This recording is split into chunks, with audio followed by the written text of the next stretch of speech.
All right, everybody, and welcome back to the 11th episode of the Planet Film podcast. And as you can tell, for today, things are a little bit different here. Got a little bit of a different layout here with three people. Today, as you can see, we are having our friend Brandon join us. So it's kind of the inaugural guest episode of Planet Film. We have, like me and TJ have talked about many times, we both, I still work. He used to work at the movie theater, so we have a lot of movie loving friends that we're gonna try and bring on. More guests. Who knows? Maybe even eventually we'll work up to getting celebrity interviews in here. Let's go. Aim high, Willis. Aim high.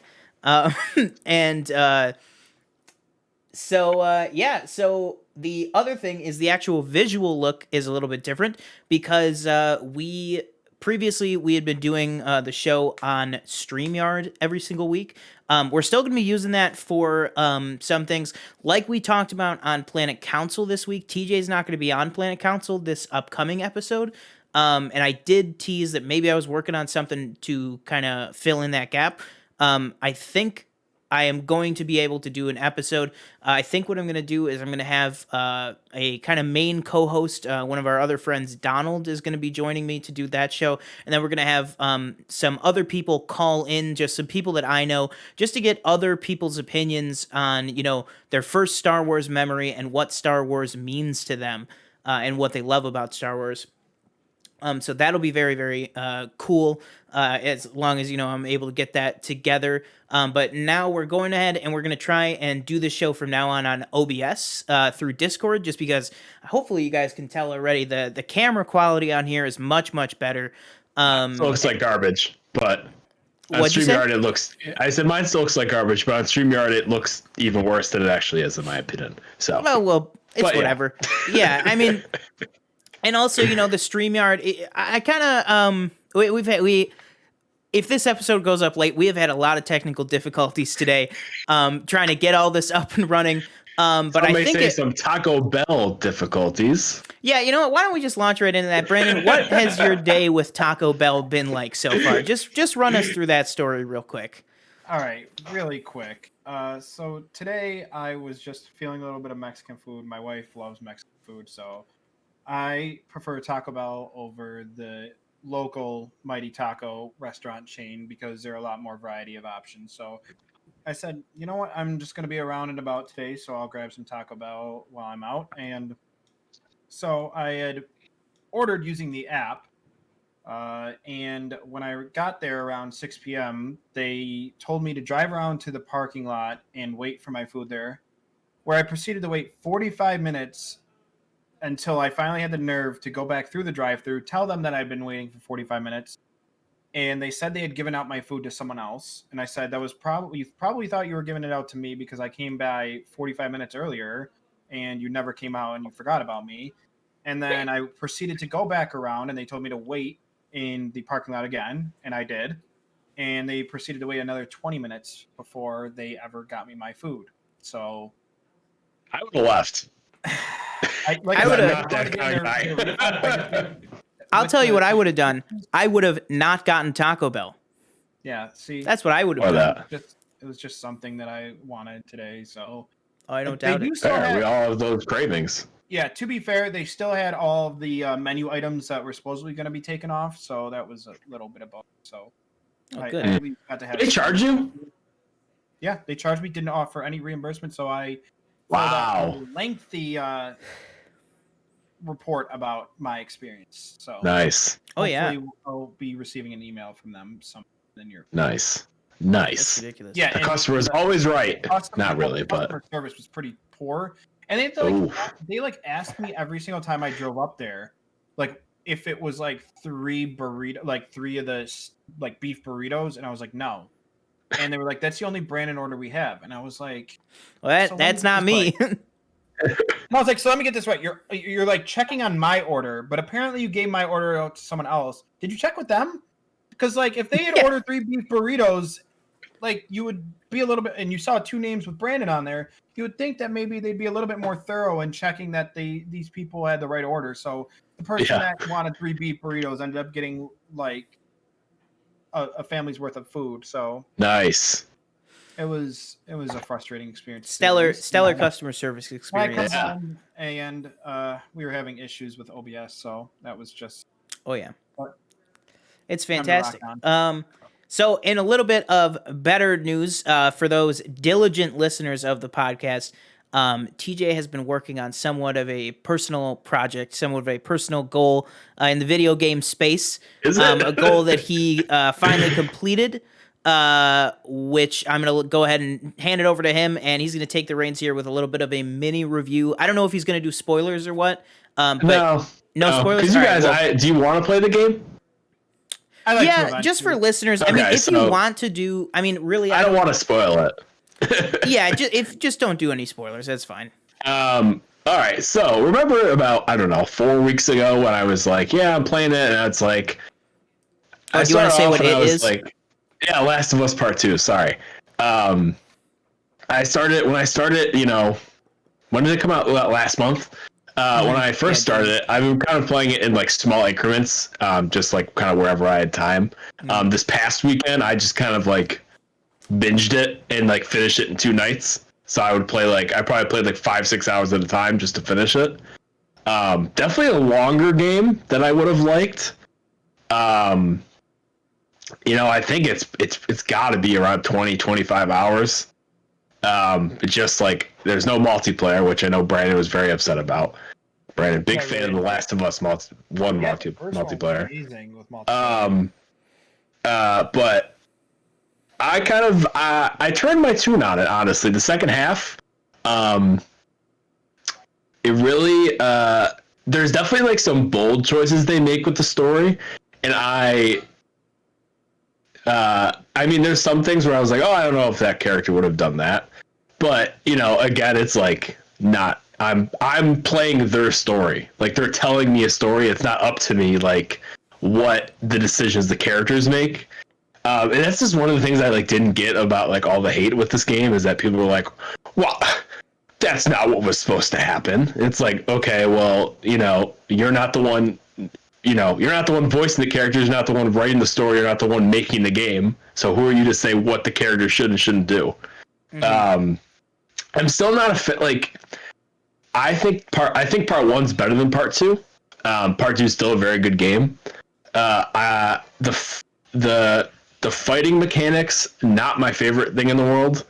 I just never felt like, actually a little bit like towards the end of the game, I felt like I was able to sneak around a little bit more. But I don't know, like, Brandon, if you heard me like a few weeks ago where I was playing like the beginning of the game to the mid game, I felt like I could not sneak around at all. Like I always felt like I was being spotted and attacked, and like there was no option for me except to, you know, shoot my gun until I run out of bullets and I die and then I restart.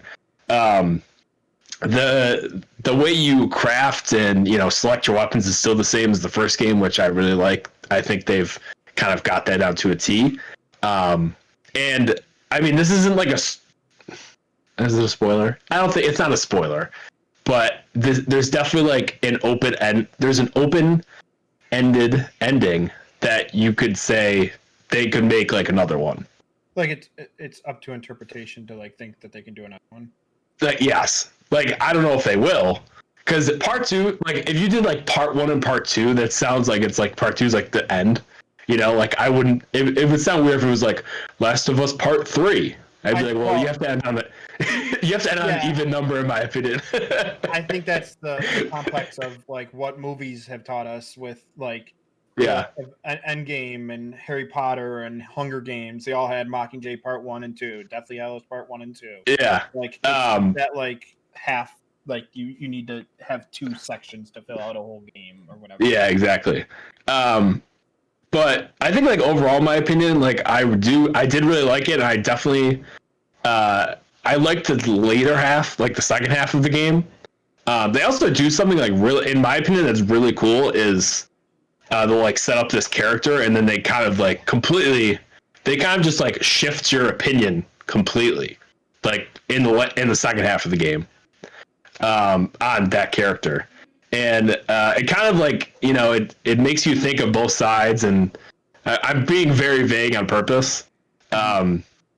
No, but but it makes you look at two sides of the story, and you kind of have to choose like what side you're with almost.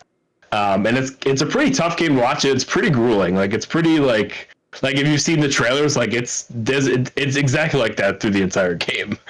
Um, but yeah, I mean, I'm moving on to Ghost of Tsushima. I haven't started it yet, but I just bought it the other night. I'll probably have a review of that when that's done, a little short review. But yeah, overall, if I had to give it like out of 5-star rating, like we do with Letterboxd, I'd probably give it like a 4.5 out of 5. I don't think it's like a masterpiece like people are saying, but it's still a very, very good game. Can I interject and ask? Yeah. You beat the first one, right? Yeah. Yeah. Is it better than the first one, story mode? Like single player campaign, I should say. Like the story.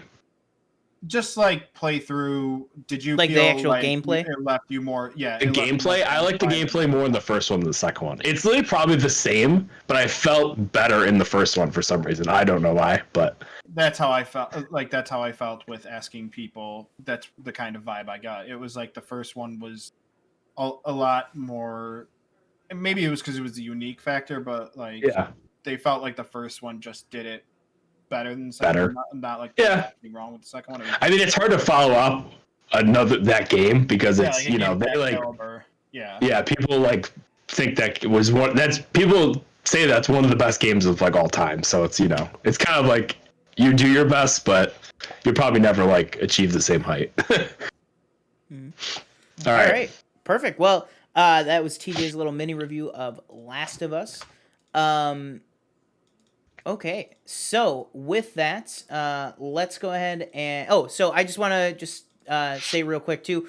I know we talked about it a little bit at the top of the show, its existence, but we do have a secondary show on this channel and on this podcast feed called Planet Council. It is our Star Wars only show. It's every single weekend, sometime on Saturday. We've actually been posting it closer to like 6 p.m. Or 7 p.m. Eastern on Saturdays. It's more of like a late night show as opposed to like a midnight show like this one is, where it just goes up like late at night. But we do have something cool coming that we are in the early stages of talking about to kind of diversify the podcast feed even further. To bring you guys some more content, some more specific content in the comic book realm of things. So that's as far as I'll go into that. But we are, me and TJ have been talking about it. This whole week, actually, the last couple of days, we've been talking about some pretty cool ideas about ways to expand, what we do and stuff like that, and make sure it's as equally as exciting to do for us as it is to hopefully bring you guys the content that we do every single week. So with that, let's go ahead and roll right into our first segment every single week, which is the new news segment. Now, once again, I feel like a broken record on this, where there's honestly, since we've started this podcast and the whole year, there's been two consistencies, which is Tenet being delayed, and unfortunately, like almost at this point, I'd consider it like 2016 level of celebrities passing away. For those like who don't remember or like just didn't think about it, like 2016 was really one of those years where it just seemed every single week there was like big, huge celebrities passing away, like left and right. And unfortunately, it's really starting to turn into, on top of everything else that everyone's going through this year, it's really starting to turn into that kind of a year. So let's just start off firstly here with the unfortunate passing of Olivia de Havilland, who was 104 years old. She was the last surviving cast member of Gone with the Wind. She was the last real surviving member of Hollywood's golden age. A lot of people like Bette Davis, Joan Crawford, that whole era, even on the male side, like Clark Gable, all them, they've all been gone for really a long time, comparatively to her. I mean, to live 104 years, and have the complete meteoric rise of your career happen almost 60 years ago.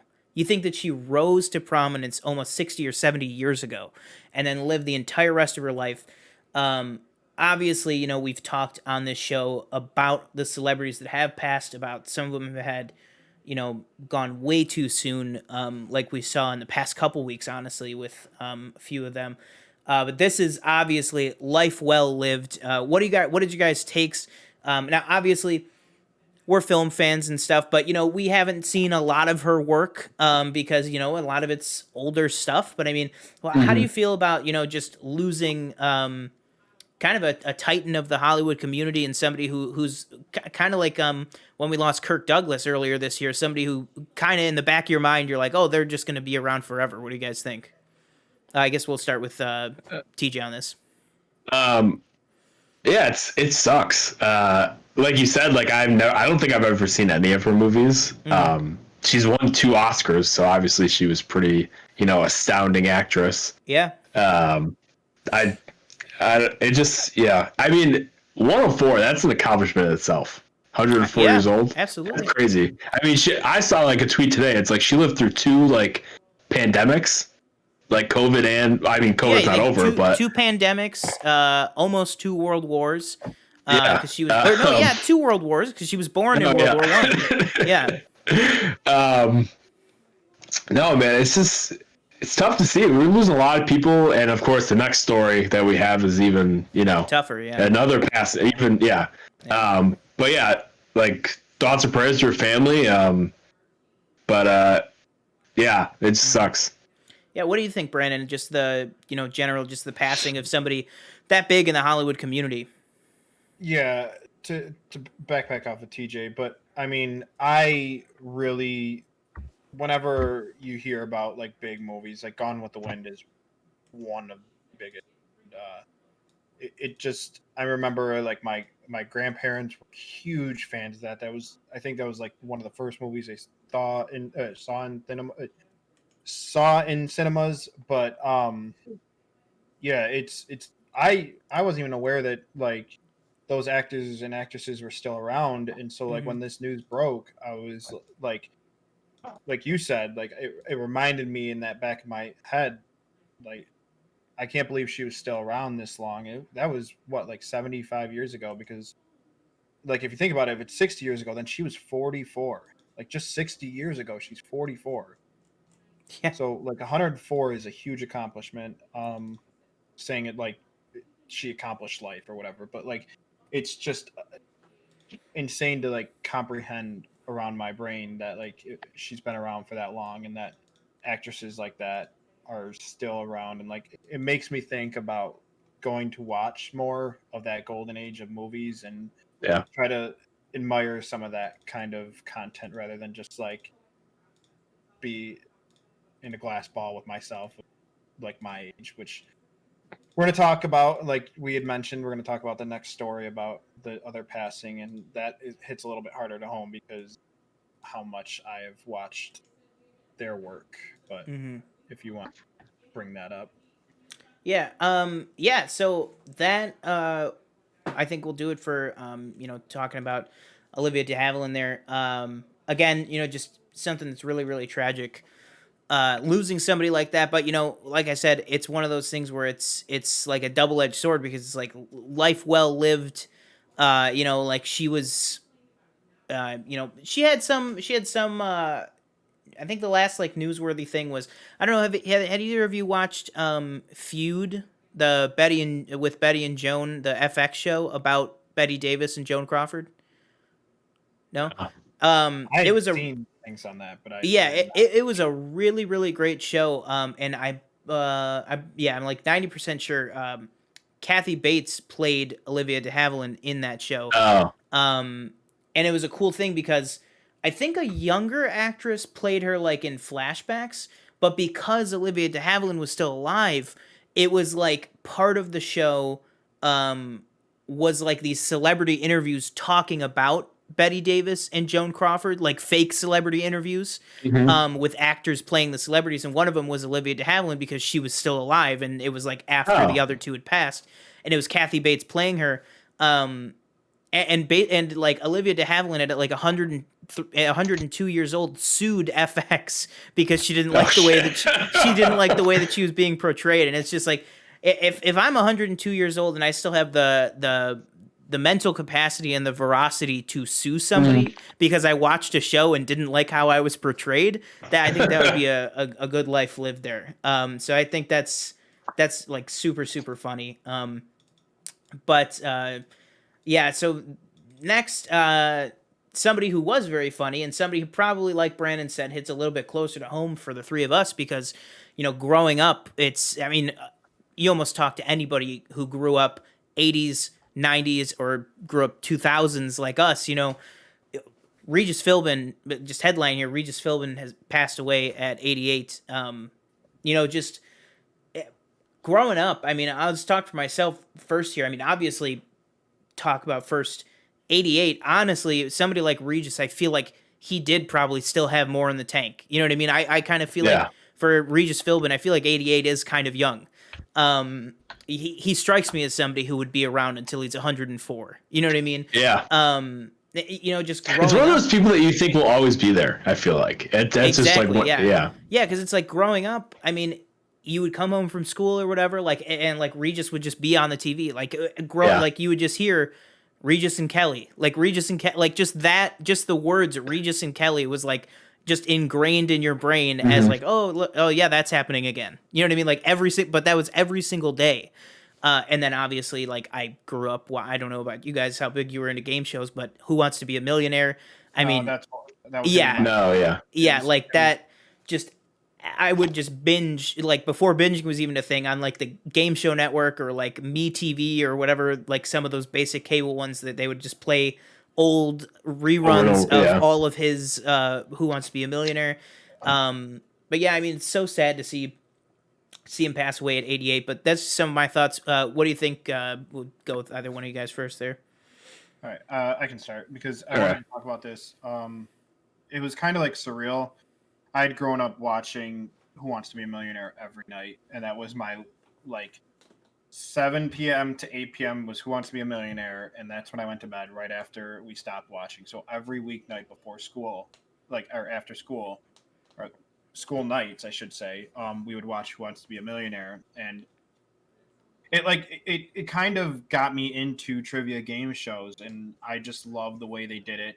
The way they did it back then was crazy. He had a lot of enthusiasm when he did it. Like, you go back and you watch when the first $1 million winner wins, and he's just like joking around with them. He was a very lively personality, and then like you can see that when he started with Regis and Kelly and did all the he went into that part of show business and did the talk show end of it. But like, I've known him. He's like you said, just the people that are always going to be there. And it made me like think, gosh, Bob Barker's still around. He was another like childhood icon for game shows that I grew up like as an idol for TV. It was like Regis Philbin was on the Mount Rushmore of TV shows that I watched kid for actors, or like people who were in reality TV or whatever it was, shows.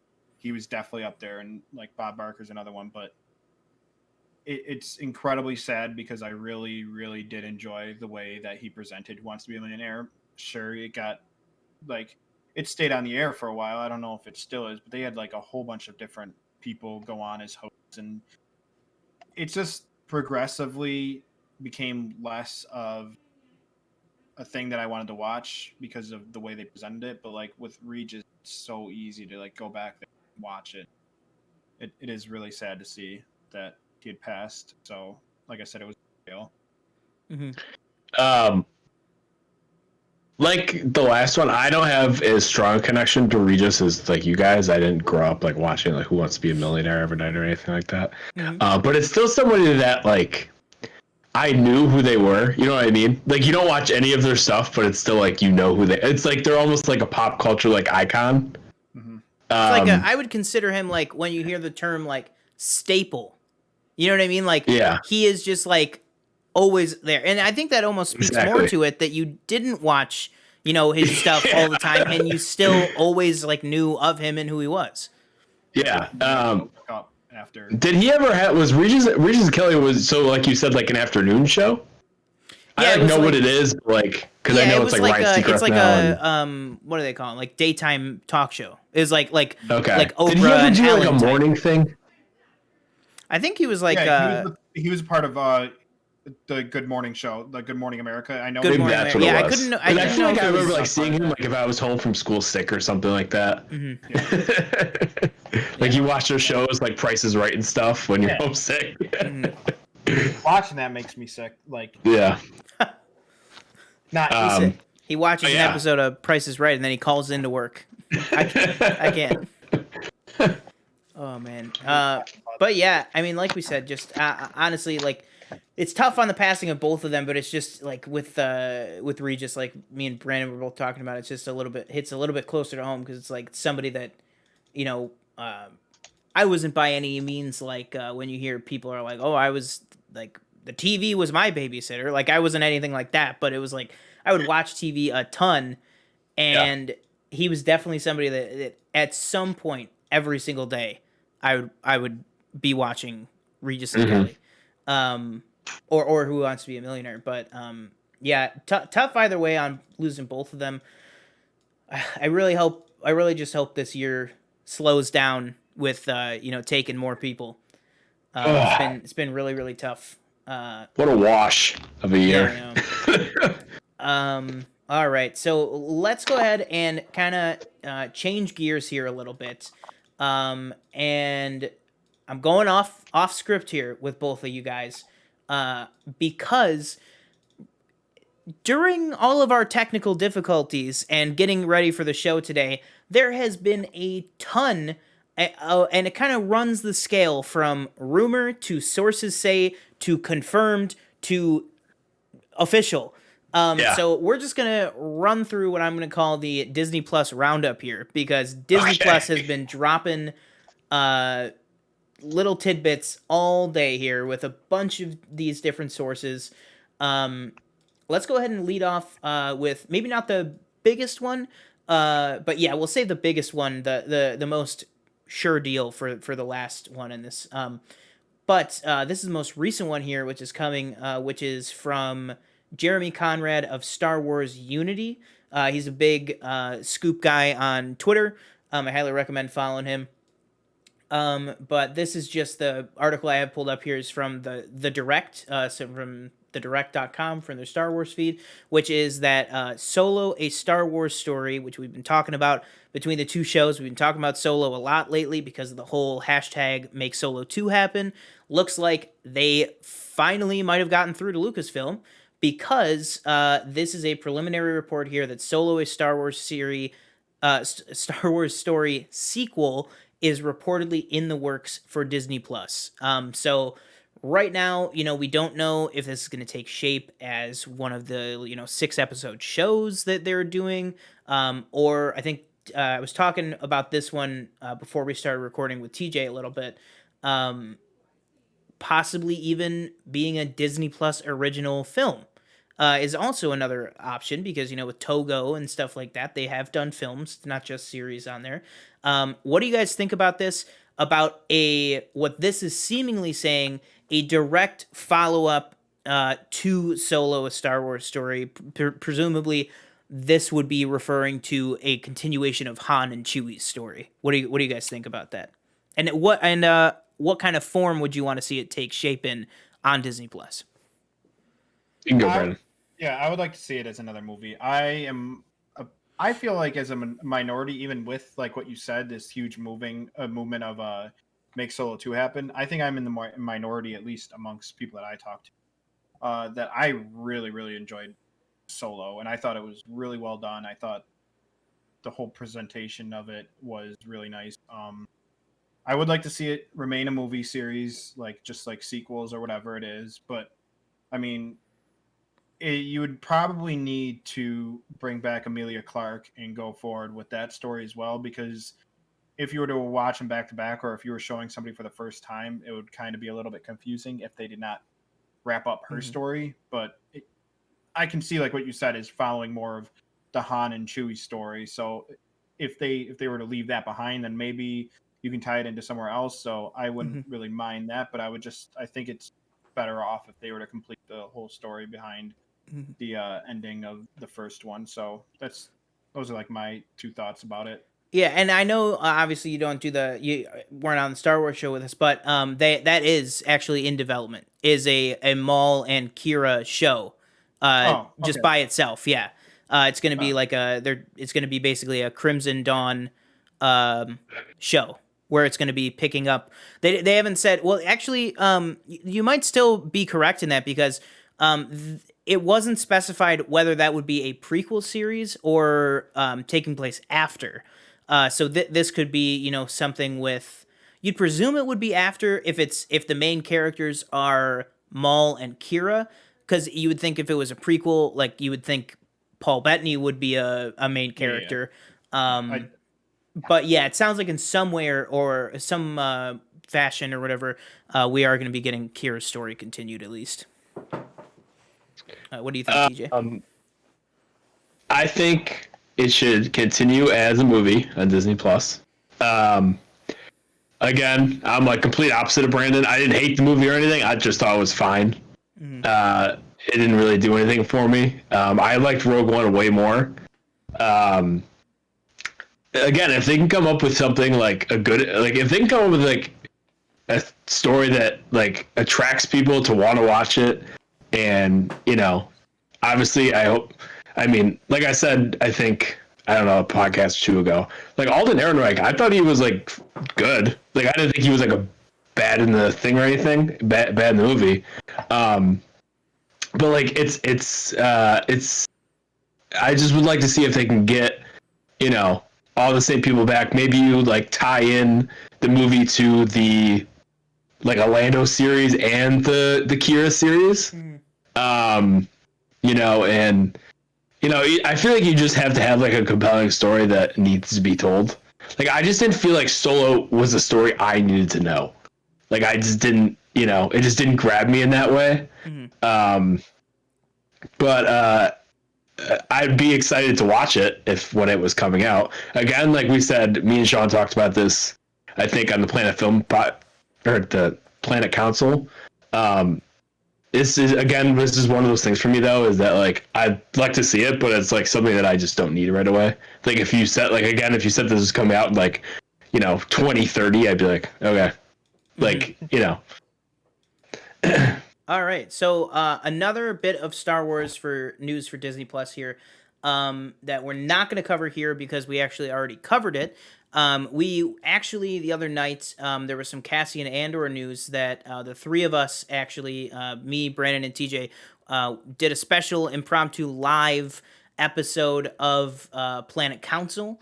So you can go ahead and check that out on the podcast feed or on the Pace Eating Yak YouTube channel. It's up on both of those right now. So you can go ahead and tune in for that news to that video or that podcast. It's about 25 minutes of us discussing it and some other stuff that we want to see for the Cassian Andor show. So if you want to get our thoughts on that, go ahead and check out that episode. And so the next thing up here, and I lied a little bit because this actually isn't Disney Plus, this news right here. So we'll just call it the Disney Roundup, which is the Captain Marvel 2 news, which is that Captain Marvel 2 is reportedly teeing up to be the next kind of Civil War level film. Now, obviously, we're not talking about literally the storyline Civil War where they're going to be fighting each other, but we are getting basically Captain Marvel 2 is reportedly going to be the same way Civil War was like Avengers 2.5. This is being referred to as kind of Avengers 4.5, where you're going to have, probably like they're saying like maybe 10 or more main Avengers players in it. They're saying that it's probably going to be adapting the Secret Invasion storyline. And after her debut, I lied again. We'll call it a Disney Plus thing because this also does have to do with Ms. Marvel, or Ms. Marvel, sorry. After Ms. Marvel's Disney Plus debut, this is reportedly going to be her big screen debut in the film side of the MCU. So obviously still pretty early on the Ms. Marvel show. We haven't gotten any official casting on it yet. There have been some names circling. But what do you guys think about Captain Marvel 2 kind of being the next Avengers setup movie on a scale of something like Civil War with many, many Avengers characters in it?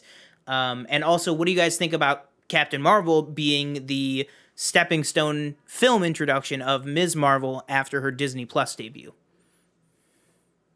Go ahead. Either one. Oh, okay. Uh, I think I really like Civil War. It's like up there with like some of my top MC movies. So I think it would be cool that they kind of go back to the same like formula. Um, I I don't know when I watched Captain Marvel, I really liked it. I haven't watched it since then. I actually watched it 3 times in the span of I think the first week when it came out, but just because like I think we watched it, we had like an employee screening, and then Big like fan. I went Big to go fan. see it, and yeah. So I haven't watched it since then. So when we review it eventually, maybe my opinion will change. I don't know. But I really like Brie Larson as Captain Marvel. I think this is a very interesting idea to have. Like I wonder if like because there's going to be multiple Disney Plus shows with multiple new characters you've never seen, correct? Yeah, so just Like basically Moon Knight, right? Is that his name? yeah, so like the new characters is going to be Ms. Marvel, Moon Knight, Yeah. and the character that we are going to talk about next, which would be Kate Bishop, Oh, not getting her own yeah. series, but she'll be introduced in the Hawkeye series. And I'm sorry, and also She-Hulk. So those four Oh, characters okay. will all have their own Disney Plus show. Kate Bishop, obviously be sharing the Hawkeye show with Yeah. Clint. But those four characters will first appear on Disney Plus and then move into the feature film side of things. Feige Oh, has okay. confirmed Like, do you that. think that do you think that would be where they would debut them or no? Like, do you think that'd be like one of the big reveals? Like, they take all those. I You mean, mean granted, all of them, not just necessarily Ms. Marvel? yeah, into that one movie. Honestly, yeah, I could see that. I could see that happening. Because I think right now, I think the Ms. Marvel being introduced in that is obviously the clearest fit because the whole point of that character is that she's inspired by Carol to become a superhero. So those characters kind of go together. Yeah. But I think you're absolutely right. Similar to how everyone was like, "Hey, Black Panther, this is his big reveal in Civil War, then go check out his movie coming soon," Yeah. type of thing.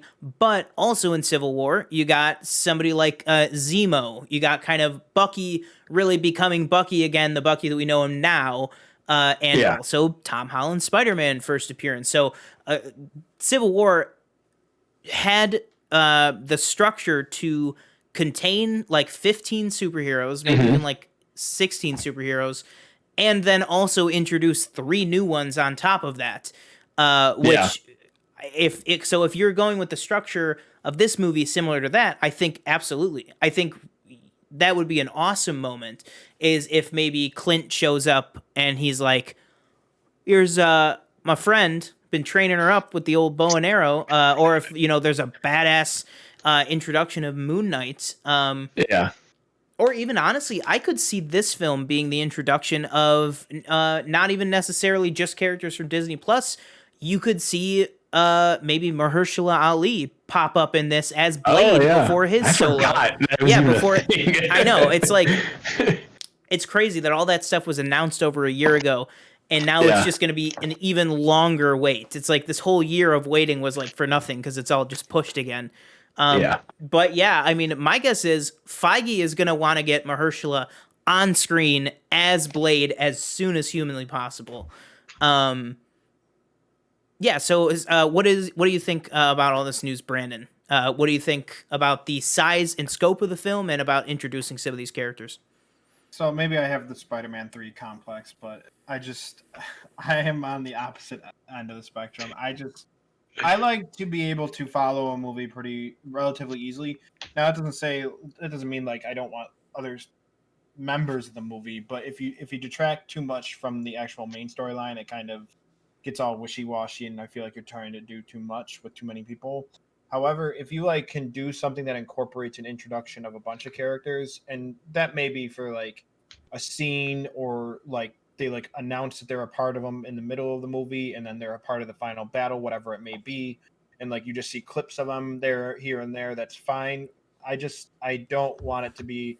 Now, Tom Holland's introduction in Civil War was that scene when Tony Stark goes to his apartment complex with his aunt in there, and they like just do that like brief 10-minute little exchange of like introductions. But if they were to do that for multiple characters, it may be push not just 10 minutes, but like even like a scene could be relatively too long if you're trying to just fit too much. Now, I trust in what Disney and Marvel can do with their abilities, but Captain Marvel itself as a movie, I'm not too familiar with her comics like series, but I mean the first one was easy to follow along. It wasn't one of my favorites, but like it wasn't one of my least favorites.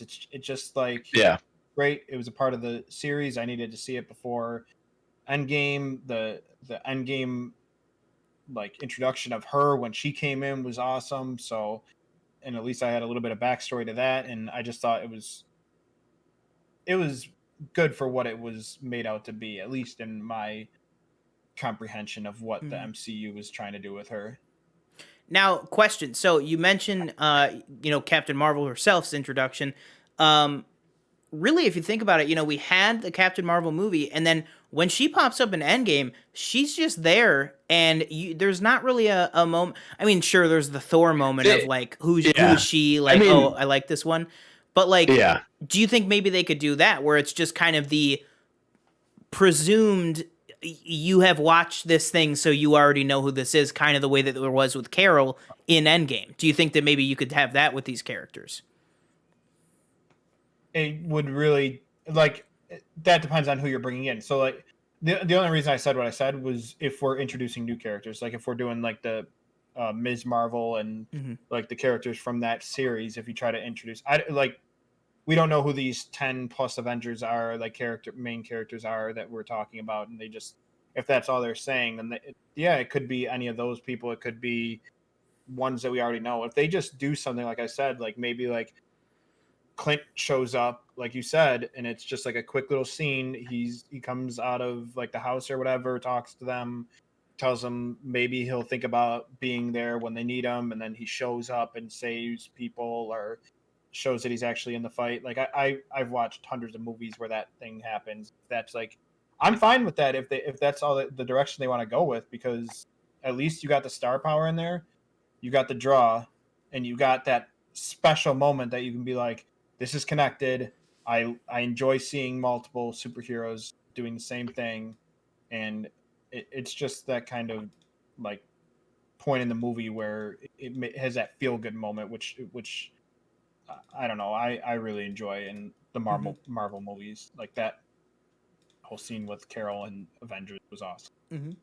Yeah, absolutely. And so I think we can move on to our last in this little Marvel Disney roundup here, which is that seemingly, finally, after months and months and months of speculation, almost immediate speculation that this would be who they would go with, it's looking like Haley Steinfeld is either going to be very soon or has already officially signed on to be Kate Bishop in the Hawkeye series at first, and then to be Kate Bishop in the MCU going forward. I mean, this is something that Haley Steinfeld being rumored for Kate Bishop has been brewing for well over a year. You just kind of look at the character. It's kind of one of those Reed Richards, John Krasinski type things. Somewhere along the lines, like 2017, 2018, they started even drawing the character to look like Haley Steinfeld in the comics. And now, seemingly, like we said, hasn't been officially confirmed by Disney yet, or by Marvel yet. But there's multiple sources, including, I believe, one at THR, which is saying that it's either 99% or 100% lock that finally Haley Steinfeld will be Kate Bishop. There was some doubt for a while because she has that show on Apple TV Plus. What is it called? Dickinson. And so originally they were thinking, her schedule was not going to work with that, but one plus of COVID and everything being delayed is that her schedule moved around, and she apparently now has the open availability to be in the show. So what do you guys think about, a young actress as prolific and a great actress as Haley Steinfeld coming to be the MCU's next Hawkeye? What do you guys think about that? Why don't you go first, this one, Brandon? All right. So just a little bit of backstory. Huge Transformers person, so I know her from Bumblebee. Mm-hmm. Yeah, awesome actress. To see her, it's just like the rich get richer with the actual casting of Marvel, and it just seems like they can't miss when it comes to like who they need in their movie, who they actually want.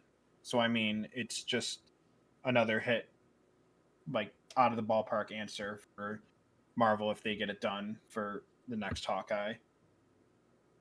Mm-hmm. What do you think, I think TJ? this is what you're going to start seeing from them is they're going to start going younger with the actors and actresses to kind of take over. Like, obviously, they said it, and we already knew it was going to be a thing. Florence Pugh taking over basically for Scarlett Johansson with the Black Widow.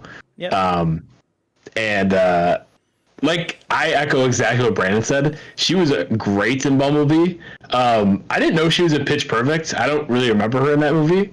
I don't know if she was like a big character. Was she big or no? Like a big main character? Or Yeah, no? she was like well, you're not the- challenging my knowledge, but Or- or my Do you want me to tell you memory. what I her should name say. was? Her name was Emily. Does that ring a bell? Isn't she the new?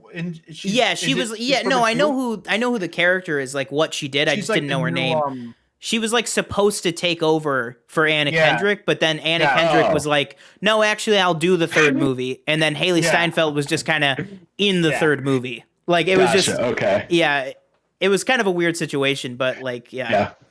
Do you Sean? Do you remember her from Charlie's Angels? Did you watch up to the part she was in? No. Okay. Must not have, she Tell you was what, in that if Haley apparently. Steinfeld was one of the angels, I would have stayed for that whole movie. But she was really good. Like again, like I just said, she's very good at Bumblebee. Very talented actress. I'm excited to see her in the MCU. And yeah, I don't know. I'm just excited. Any I just want to see the show. True Grit fans in the house here? I've never seen that. She's so good in True Grit. I mean, she got nominated for an Academy Award at how old was she? Like 13, 14 in that movie. Oh, jeez. Wow. And then also for me, one of my, and you could fact check this right now. Go to my letterbox, which is in the description of every single episode here. My top 4 favorites: Edge of 17. I think her best performance to date is her performance in Edge of 17. I think it's one of the single greatest coming of age movies of the past like 20 or 30 years. I think her chemistry with Woody Harrelson in that is fantastic. Who knows? Maybe one day Kate Bishop and Carnage can meet up and they can have Carnage together. I don't know. A little reunion there. But that... What? Well, because Woody Harrelson is Carnage. Oh, okay. Yeah. I was like, what? Yeah. I like didn't get it. I was like, No, yeah. Yeah. Oh boy. Oh, man. That would be a doozy. Can't wait for that one to come out. Yeah. But yeah, anyways, obviously crazy excited for this news. Like we said, something that has been almost inevitable at this point, no pun intended, that she was going to be the next Kate Bishop in the MCU. Looking like finally confirmation after a lot of will she, won't she. We're very glad to see that it finally is that she will, which is great. Now we have a couple of little stories here, quick stories, and then we will get into what is the inevitable topic on this show every single week, which is talking about Tenet's delay. So first up, we're going to go ahead and talk about Comic-Con at Home. So Comic-Con at Home has been happening this whole past weekend here. Kind of a couple things afterwards and a couple things before too. So really like the past week has been the whole thing. You know, there's always the main panels and stuff, but then kind of the stuff that happens outside the convention or outside the panels, I should say, because there was no convention this year. And that is that the Boys panel, the Amazon series The Boys, based on the comic book, had their panel on Saturday, I believe. And it was announced, Evan Goldberg and Seth Rogen came in, joined the panel. I watched it live, and they announced right on the panel that before season 2 even comes out, that they were again renewed for season 3. similar to how they were with the first season. Before the first season even came out, there was a tremendous amount of positive buzz going on at Amazon, and so it was renewed before the first season even came out for season 2. What are your guys' thoughts? Have you guys watched the show at all? And what are your thoughts on them getting a season 3? Again, just instilling more confidence in season 2. And again, I know you haven't watched it, but Giancarlo Esposito, big role in that show too. Only getting bigger. So I've watched the first episode. yeah, I've liked it a lot. I gotta go back to it at some point. I got a lot of shows I gotta watch. you met the main star of this. I did. I met Carl Urban. Yeah. Tannest man in the world. Tannest man I have ever seen in my life. But this actually like makes me excited to like kind of watch it because when I watched it, I really liked it. It was really gritty and just it reminded me of Watchmen. Is that it's fair? like if Watchmen was more funny. That's like basically like the way to put it. But yeah, you just sold me again. Giancarlo Esposito is in the show. I mean, how can I not watch it now? He was only it's not really a spoiler, but just his role is expanding. He was only in one episode of season 1. I got to assume, obviously season 2 is not out yet, but I got to assume his role is just going to be getting bigger and bigger. I feel like Prime's bread and butter is their shows. They just turn out like amazing shows. Like they had Marvelous Miss Maisel, they had Fleabag, they have this show. They have hits. They have like constant hits in their television department. Yeah. But yeah, this makes me more excited now. I got to go watch it. Yeah, absolutely. And what do you think, Brandon? I did not know. I didn't see that. I have not watched an episode. I am not much of a TV person. I'm more of a movie guy, but yeah, I mean, anything that people recommend, I will try out. So, I mean, I can probably go look at what's going on with this show. So it might be something that I can bring later, but for right now, it's all just kind of like a recommendation to go see it and go. Yeah, they're about what, like 45 minutes to an hour. Probably, yeah, they're in that like standard like 42, like 44 minute type thing. I think maybe the season finale is a full hour. But yeah, they're in that like regular like 44-minute thing. But really, really great show. And again, it's one of those things where it just seemingly like Umbrella Academy, which we talked about last week, which I'm probably going to be doing. Just a quick announcement. I'm probably going to be doing on the YouTube channel a like little like 3 or 4 minute videos reviewing each episode once that comes out this Friday. And then I might compile those together and throw them on the podcast feed as well.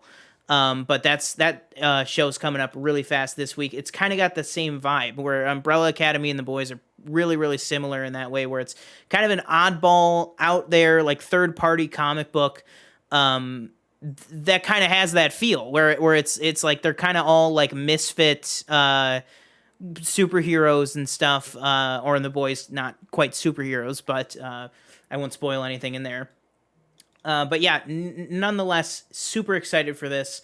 Again, just another piece of it too. I think Seth Rogen is proving to be.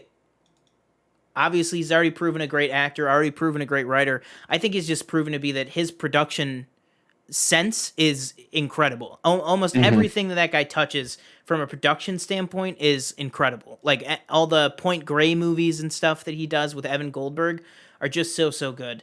And The Boys is no exception to that. Now, just a quick thing here. I don't know if you guys have watched it or have any interest, but Netflix has set a Witcher prequel series. So this is going to be set, I think they said like 1,000 or 1,200 years before the events of the main show. Do you guys have any thoughts on that or any hype or anything about that? It's cool. I mean, I've never played the game or read the books or watched the show. I know Henry Cavill's in the show. I'm curious to see if it's as big of a draw if Henry Cavill's not in it, which he won't be, I'm assuming. Yeah, my brother was a huge fan of the games. I had watched it. I didn't really like it as much as a lot of other people. It wasn't that interesting to me. Like I said, I don't really watch TV, but I'm a huge video game buff. So whenever a video game TV show comes out, I'll at least try it. I didn't really like the first couple episodes as much as like other people. Not saying that I didn't like them. I just not as much as I wanted to get invested. So, I mean, and I thought Henry Cavill was really good in it. It just felt really confusing, and I don't know if it's because, like TJ said, I didn't read like the comic or the books or whatever, and I didn't play the games. But I mean, it was harder to follow along than I like to watch. Like I'm Yeah. dull. I like to watch TV to just like watch. I don't have to be too invested in it. So, aside from that, I mean, it's cool for it. It's nice for those fans that are like really into it, and I'm happy for them because I have those kind of like desires for things that I'm really passionate about. But like, it doesn't really have much anticipation factor on me. So, just Yeah, my and thought. I know I've talked about The Witcher on here before. I know Sean Witcher update here. I know in the very first episode I said I was going to try and get through it all. I watched one of the episodes. I just been obviously with doing all this stuff. I haven't had a lot of time. One thing I did want to mention in the beginning too, just really quickly, something I watched was what I watched this past week was the Zac Efron show Down to Earth. I just want to take a moment. Just want to take Witcher, cool, good for them. Just want to just want to take just a moment because I forgot to talk about it at the top of the show. That show is incredible. The Down to Earth, like it is so good. You talk about Seth Rogen, Zac Efron too. A lot of his producing projects are turning out to be really good. They kind of remind me of like Brad Pitt, where it's like Brad Pitt's like a great actor and stuff, but the producing is I think where they really shine. I think the same goes for all three of those guys. Zac Efron no exception because I think this show is really good. Yeah, I would definitely check it out. It's just him and this guy Darren, who's like his life coach, but also kind of best friend. Just going around to different countries in the world, just experiencing, getting the experience of being down to earth. That's why it's called that. Did you see those people saying he had a dad bod? Yeah, that's ridiculous. I was like, that's what are you talking about? Yeah, I was like, like this dude's like there's shredded like still. there's If like I look there's that like when I'm a dad, I will be doing yeah, like backflips. there's like deeper stuff to that like of why he's in that shape that like we don't have to get in here, but it's just like people need to I did find see better that. So, things like, to do. I with was their wondering lives. if that. So I hadn't checked it out yet. I had been seeing reports all over like the internet and social media about like his internal battles, and I saw the same thing with like Jonah Hill, and like I don't know. Oh, Jonah Hill, yeah, he like, yeah. And it was like I don't want to get like Sean said. I don't want to get too into it, but like I had seen it coming up, so like I thought that was.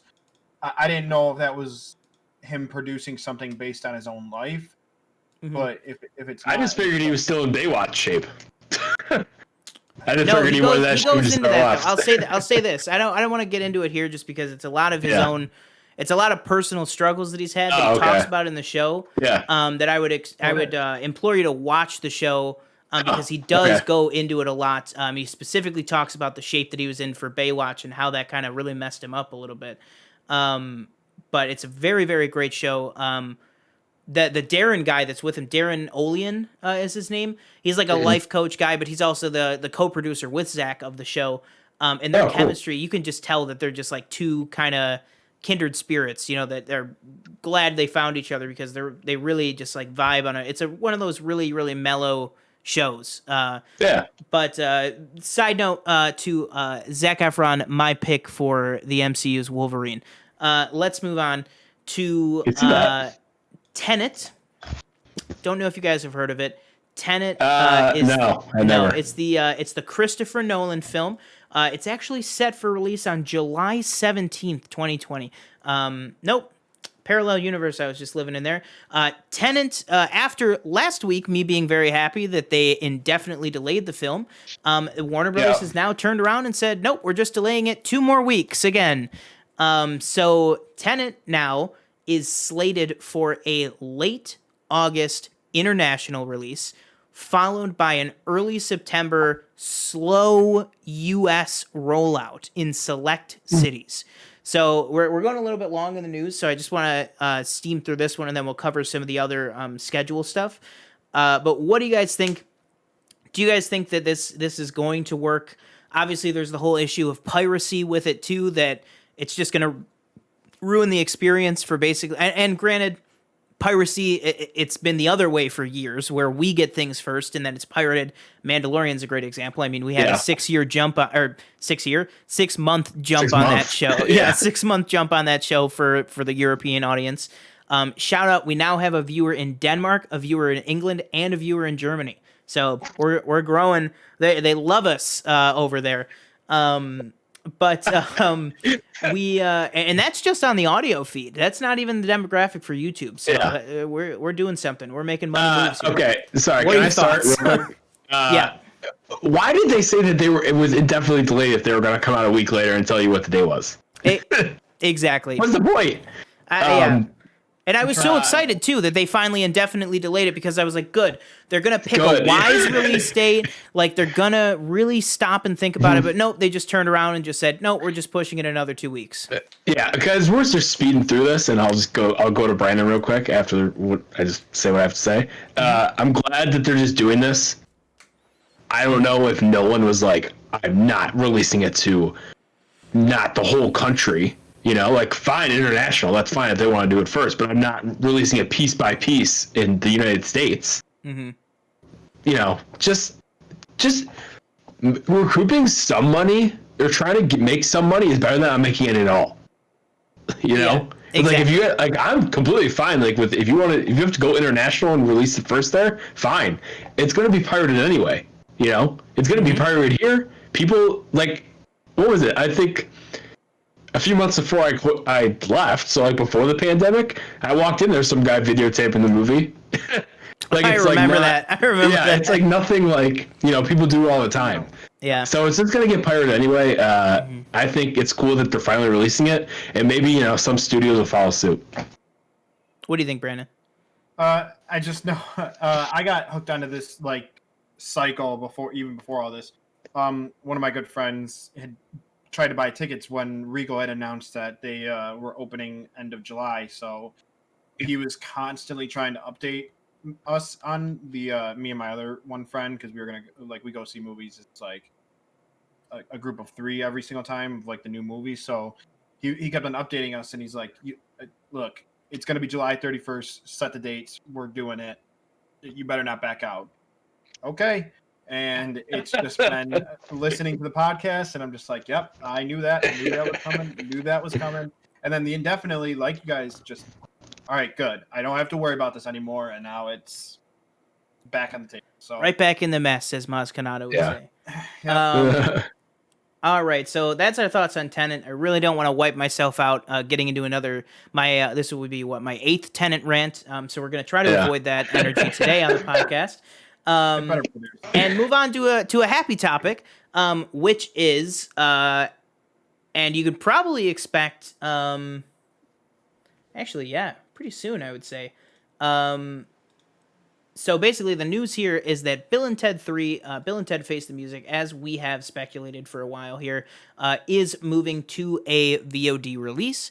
So it's going to be day and date with whatever theaters are open, which most of them said they're not playing day and date movies anyways. So you can really just look, the studio said they're going to play it in whatever theaters will play it, but mostly the theaters are not going to play this movie because it's day and date with VOD. So you can just kind of look at it as Bill and Ted 3 going right to VOD on September 1st. What are your guys' thoughts on this? You know, it's a little bit of a delay from their original release date. I think originally it was August 28th. Yeah, so it's just a couple of days later, and they're just putting it straight to VOD. What are you guys' thoughts on that? Are you excited to see it? And just in terms of this podcast, I know one of our favorite reviews by our viewers was the Bill and Ted one. And we will definitely be reviewing Bogus Journey before this comes out so that we can review this when it comes out. So TJ is going to have to watch that for the first time. And I'm just saying, because we said like that it was whatever. No, I know. But on that, we might be doing, he's been holding off on watching the trailer, but we might do a trailer reaction for the new one because a Bill and Ted 3 trailer just came out with this announcement. So we might be doing that. So keep your eyes posted for that. But we will definitely be reviewing Bogus Journey within the next month before this comes out. But what is your thoughts on this? We'll go with Brandon first on Bill and Ted 3 heading straight to VOD. I think it's the right move. I think that companies should be doing this more. Just trying to get their movie out there, play it wherever want to see it. So, yeah, those are my thoughts. Not much on Bill and Ted, but just on the idea of getting it out there is I think more impactful than the movie itself, and maybe others follow suit. All right, yeah, and TJ, what are your quick thoughts on it? Well, it looks like they took my advice from like 1 or 2 weeks ago when I said that they should just release it on VOD. Again, this is a movie that probably doesn't cost that much, and you can just put it on VOD and probably make your money back. I don't know. I don't know how much it costs. I don't know how many people are going to want to buy it or going to buy it. I'm excited we get to watch it. I didn't want like this movie isn't one of those that needs to be delayed, and like it doesn't demand a theater experience. Exactly. So it's just. I would almost argue it's the other way. Like you want to watch it with a group of friends, like in a home. Exactly. Like, that's movies. I'll echo for any shared audience here. I will echo what John Campius said, if anybody saw that. Just because it's kind of, I think, what the main consensus is. What he said to Robert Meyer Burnett. He said, or actually, I think it was the other way around. I think it was Robert Meyer Burnett said this, which my brain is not functional. Everybody knows this who watches the show. Which is that, I think Bill and Ted 3, in fact, like Brandon said, I think it's the perfect movie for a VOD release. Like you said, it's a feel-good, funny,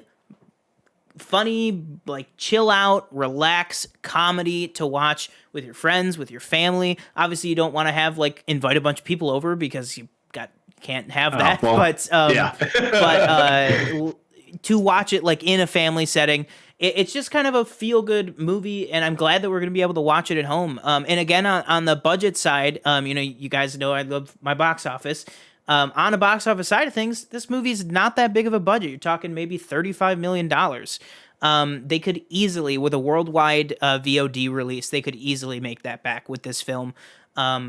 It doesn't say whether this is going to be a VOD rental or like buying. I'd assume it's going to be a rental for like 2 months, and then it'll be buying. But with that, between the VOD rentals and the VOD, when people eventually buy the full film, they're going to easily be able to make their money back on this. And honestly, like I said, I don't see them not making their money back. But even if they don't, they're not going to take that much of a hit on this film because it's so low budget. But I think this movie has a lot going for it as a home release.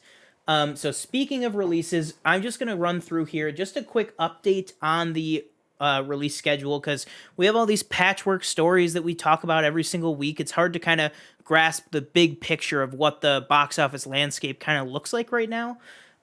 So just to go through everything here, we have right now, we had Unhinged on the schedule, and I'm just going to run through basically what is set in stone for the rest of 2020. We had Unhinged on the schedule, the Russell Crowe film. That has been moved indefinitely. We just talked about what Tenet's doing. Right now, still set on its date is Antebellum, the Janelle Monáe Civil War kind of horror thriller, I guess you would call it. That is still sitting on its date of August 21st. We talked about... so then here's another big one that released this week, the news, which is Mulan has been undated, which just is a Disney term for indefinitely delayed. Then we have... Forget about New Mutants. Yeah, we talked about Bill and Ted going to VOD. Then poor New Mutants, still set for August 28th, which, I don't really see a world in which Tenet sticks to this date, but if Tenet does stick to this date... New Mutants is really only slated for a few days before it. So I don't think they're going to stick to it, because I think Disney's being a lot wiser than Warner Brothers in this case. In this entire case, with everything that's been going on, I think Warner Brothers being a lot wiser. Or I'm sorry, I think Disney's being a lot wiser than Warner Brothers. I don't think Warner Brothers is being wise at all. And then we have now Quiet Place Part 2 has been moved to 2021. Conjuring 3, 2021. King's Man, still set for September 18th. Probably not for long. Candyman, postponed to October 16th. Again, probably not for long. Wonder Woman, October 2nd. Not happening. Death on the Nile moved back just a couple of weeks. My guess is that they're going to want to push that to 2021 because that's, they want the big Kenneth Branagh. VOD. See, I don't think they would, just because the cast in that and just like Kenneth Branagh. Big, right? Yeah, and how the first movie did, it wasn't like a smash box office. Yeah, it was not. Blow the doors off. But I mean, it made a decent amount of money that they're going to want to try and emulate that in the sequel. Yeah. And then, you have things like Black Widow, No Time to Die, Soul, Free Guy, Dune, West Side Story, Coming to America 2, and The Croods 2 are all still set on their original dates from November to Christmas, basically. You'd have to assume each and every single one of those movies is going to move. Every single one of them. So that's just a quick update on where we're at with the schedule. And thank you for bearing with us. I know we have a guest on the show today, and we got kind of the double whammy because we have 3 opinions going around and a ton of news today. So thank you for bearing with us here. But that will do it for the first half of the show here. So we will be right back on the Planet Film podcast in just a moment.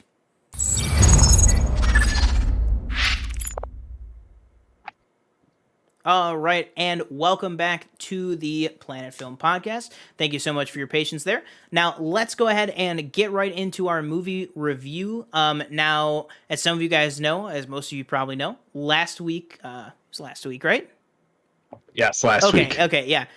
I'm losing it. Last week, we started our mega binge of the MCU, so we are going to try and knock out all 23 MCU movies.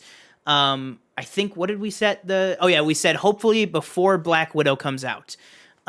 So we're just steamrolling right through this. With this week, we have our review of The Incredible Hulk. Now, I will tell you, like we talked about earlier, we're going to be reviewing Bogus Journey, and a special, really our first kind of meaty review is probably going to be next week. We're thinking of doing a big Oscar bait drama, that me and TJ both love. Spoiler alert for the review, but, so we're going to maybe do that next week. So there's going to be some breaks in the MCU coming up here, but we're going to still try and do it as often as we can. But this week, like we said, we did number 2 in the lineup, which is 2008's Incredible Hulk. So TJ, why don't you go ahead and start us off and tell us a bit about the film? Okay, so for a quick synopsis of it, Bruce Banner, a scientist on the run from the U.S. government, must find a cure for the monster he turns into whenever he loses his temper. I'm pretty sure that's pretty self-explanatory if you know anything about the Hulk. I can't pronounce the director's name, so I'm not even going to attempt to say it. I'll be honest. His first name's Lewis. If you want to look it up, feel free to look it up. Basically, the big stars in this movie are Edward Norton as Bruce Banner, Liv Tyler as Betty Ross, Tim Roth as Emil Blonsky, I believe it is, William Hart as General Thunderbolt Ross, and Tim Blake Nelson, Samuel Stearns, and Ty Burrell as Leonard, who was a big surprise to me because when he showed up on screen, I was like, oh, shit, it's Ty Burrell. Oh, you didn't know Ty Burrell was in it? No. That's funny. All right. So, like we do every week, let me go ahead and pull up the box office here. Now, again, this is a different story than what we were talking about with the box office of Iron Man last week. And as we talked about last week, this movie came out just over a month after Iron Man. So it was the exact same summer season.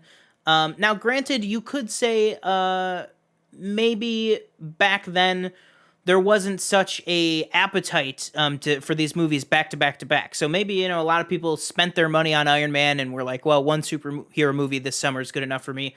Or maybe they said, isn't that Batman movie coming out in 2 weeks? Let me save my money for that one. Because this movie made a whopping $264 million. My God. On a $150 million production budget. Which, Wow. as we always talk about here, that means with marketing, it was probably closer to like 250. So they squeaked by. They broke even. Um, Presumably, I mean, we don't know the full figures on the marketing budget. But they squeaked by because if you're talking, 250, they probably made maybe 14 million, maybe even less in profit Wow. on this film. Huh.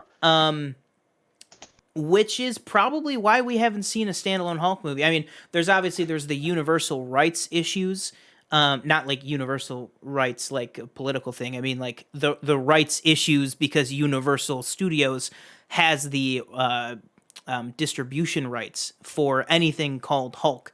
That's why Hulk can be in so many of the MCU movies. They just can't name anything. They just can't have the word Hulk in the title. She-Hulk is a different story, obviously, different character. That hyphen in She-Hulk is very important when it comes to legal rights. Yeah, changes the game on that. So unfortunately, not quite a lot to talk about with the box office, but what there is to talk about is not very good. One positive is made 55 million opening weekend, which is good. That was about. Is it? Not really, but it had. I mean, it had pretty even numbers. Honestly, domestically accounted for about 51% of its box office. Everything else about 49%. So it had pretty good mass appeal. It just didn't really get there, I guess. Yeah. Unfortunately. That's some misses. Yeah. Oh well, it made almost $10 million in China too, which for early MCU stuff, that's pretty good because especially back then, that was before really the big Chinese box office boom. And also, they don't really allow a lot of like supernatural human experimentation type movies in there. Nowadays, obviously, they love Marvel movies. They hate Star Wars over there in China. The box office for Star Wars is never so big, do we. but yeah. But yeah. So let's go ahead and kick off with our non-spoiler reviews.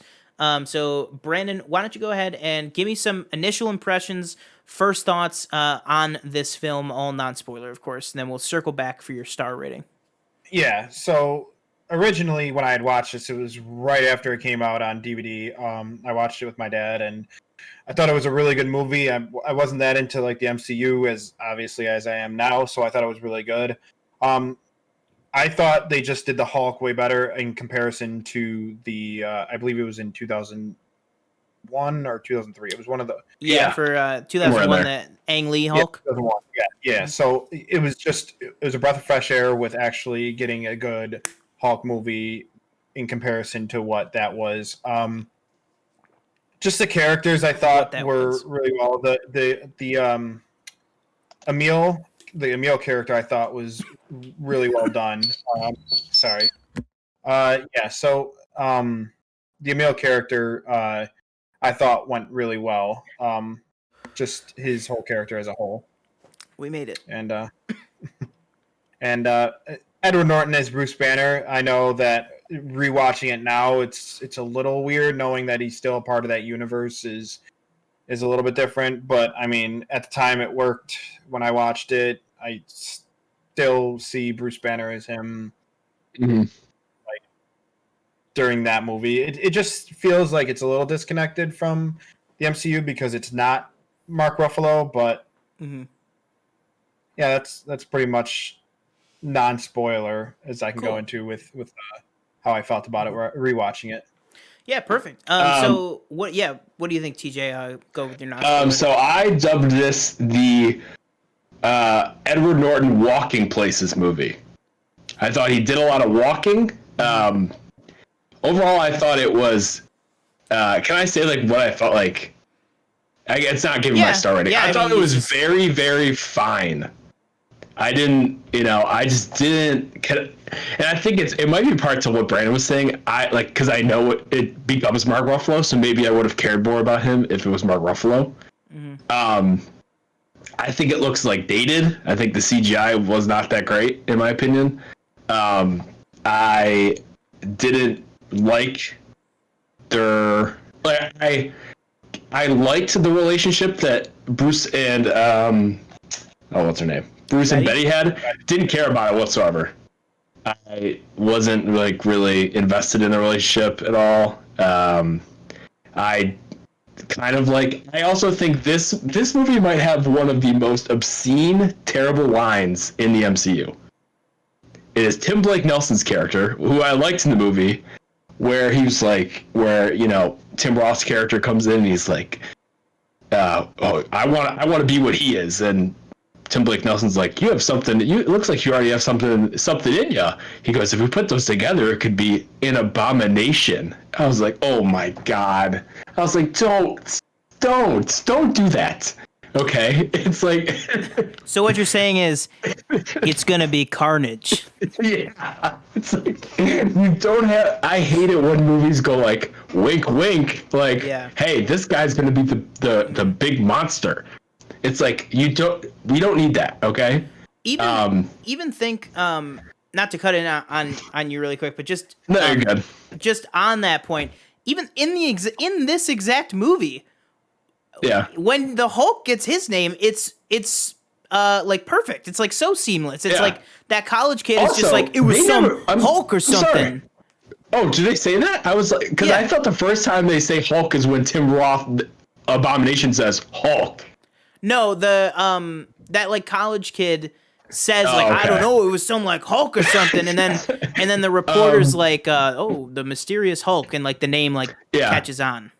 I do like that it's not like an origin story. Like they kind of do supercut of his origin in the beginning, and that's about it. That's all you get. Yeah. I do like that. Maybe if it was an origin story and I saw what Bruce and Betty went through together, maybe I'd care more about them as a couple or in a relationship. And one last thing, sorry, the whole like spilling the blood into the little can or whatever, you know what I'm talking about, in the glass bottle, was that whole thing just so like, is it because was Stanley drank that? Is that why they're like, oh, we know where he is?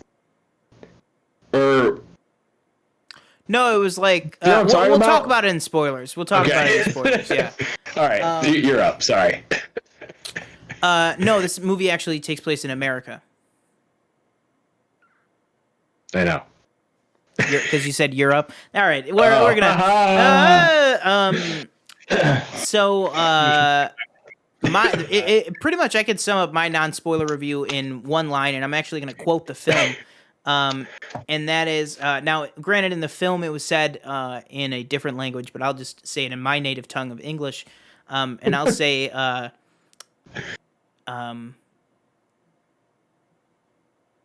don't make me hungry. You wouldn't like me when I'm hungry. That was funny. So that's going to do it for my non-spoiler review of The Incredible Hulk. So Brandon, why don't we start off with you? What are you going to give this out of 5 for your star rating? For a star rating out of 5, I thought about it. I was in between 2, but I think I'm going to have to give it the shorter end of the stick, and I'm probably going to have to put it at 2.5 stars. And I know that's kind of low, but they're also the same rating. There are some things that I wish were a little bit different. And I'll get into some of the stuff that I really, really like, and some of the stuff that I like really dislike about the movie when we get into the spoiler section. But like, it all came down to, I thought I was going to rate it higher, but then I thought of like where I would rate other MCU movies, and I was like, well, it's not as good as that one. It's not as good as that one. Mm-hmm. Yeah. And like, once you get to that point, I'm like, well, how far back do I push it? And I thought, like, it is an enjoyable movie. Like, I can sit down and I can watch it if something's on, and they're like, it's not going to be my first choice at all. Mm-hmm. But like, I can sit there and watch parts of it, but like, that's what I felt. So both of you not going enough to get it the fresh on the tomato meter. No, not quite. No. Gotcha. For my out of 5, I'm gonna go.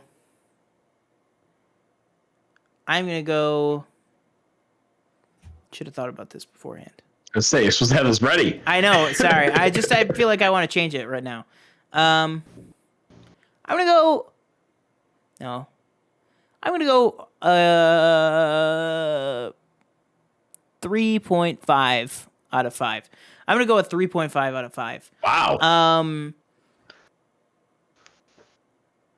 Okay, if we're breaking the rules of letterbox here, I'm gonna go with 3.25 out of 5. Okay. 3.25 out of 5. Okay. Leaning towards 3.5 though. Okay. This movie is, I'll say this, I think this time watching it, I have had the most enjoyable experience watching this film that I think I've ever had. I saw this movie in 2008 in theaters, and then I also saw it in 2008 at the drive-in, and I think another time in theaters. I think I saw this 3 times in its theatrical run. I was a big fan of this. Like, I got all I wanted that Christmas was like the Hulk hands. Was like the big thing. Was like I definitely had those. Hulk Yeah. hands. Oh yeah. My And I remember, I don't know if we're throwing way back here, but you guys remember the little Is it Spencer? no. Happy Meal, the little Incredible Hulk Happy Meal toys. Anybody? I think so. I had the Abomination Happy Meal toy for Oh. I think it years. was like, I was 15 when the movie first originated, so I wasn't really getting Happy Meals. Well, I wasn't, yeah, but I needed to get. I was like, I needed to get it. I don't have a problem with collecting things. It's okay. So let's go ahead and head on to the spoiler section. So full spoilers here. Whoa. Can I say one thing? Yeah, Sorry. just kick it right off. What was the cab ride scene? The what? Where they're in the crazy taxi. Like, why was that even in the movie? Yep. There are a lot of questions we got to ask. I'm sorry. One other thing. Let's see. Where did I write it down? I apologize. There's like this really weird edit. I think it's like at like around like the midpoint where it's like Edward Norton, I think, walking, and then it just cuts to like for like 5 seconds of Tim Roth talking to General Ross, and it's just like a really weird placed edit where it like doesn't really make sense because you don't really get any information from them cutting to Tim Roth and the general. Like, so I'm like, why is that scene there? Why did you pick to put it there? Why isn't it part of like a bigger scene, a longer scene, where they're doing the infusion and stuff like that? It was very like, I don't know. Not that the whole movie was like discombobulated or anything. I just thought that was something really weird. And then I actually have a question for Sean that maybe you can answer. Whenever an MCU question, I usually ask Sean. He kind of gives me the answer. The whole Tim Blake Nelson brain thing. What was that? Do you know what I'm talking about? Yeah. So that is something that I will talk about here because that's one of my spoiler things of it. Well, I guess I could have talked about it in non-spoiler, but I wanted to go for the meme, which is just they in the vein of Justin Hammer, in the vein of other people from the MCU that I want to see make a comeback. You got to bring back Tim Blake Nelson because he, in the comic books, he becomes the character that he is, and they set it up in this movie. He becomes the leader, who is a guy with a big, huge head. And that was it. That was the setup for him to become the leader. So it was supposed to be a bigger thing than they just didn't do anything with it. Yeah, he has openly talked about he was signed on for 3 Hulk films. Oh, wow. Okay. Yeah, and then because everything that went down with Universal went down, it didn't end up happening, and then they haven't used him. I think maybe the leader is still maybe tied up in the rights thing, or maybe not. Maybe they're just waiting for the right time. Kevin, if you're listening, the right time is now. Just because you could throw anything in the pot right now, and it would sizzle, for the viewers. Yeah, that was basically it. Is that he's supposed to be a big huge villain? I was like, he's definitely not in any other MCU movies. So I was like, I don't know where this is supposed to go, but. Yeah. All right, do you want to throw it to Brandon? Yeah, sure. Go ahead. Yeah, it's going to be a really short review this week, guys, because I mean the movie it kind of speaks for itself. I would. Brandon, you can go, and then we'll do final thoughts right after. Spoilers again. Ooh, spoilers. to give the effect again. All right, so I want to just because I did give it a 2.5, but I do want to point out some really nice things that I thought they did. Now, contrary to what TJ said, I actually thought the CG lasted better off than some of the other Marvel movies. I'll say that as well. Yeah. There are two scenes that speak out to me, and the first one is when he fights the army in the open field when they're using like the sound cannons on him, and he's like trying to fight that.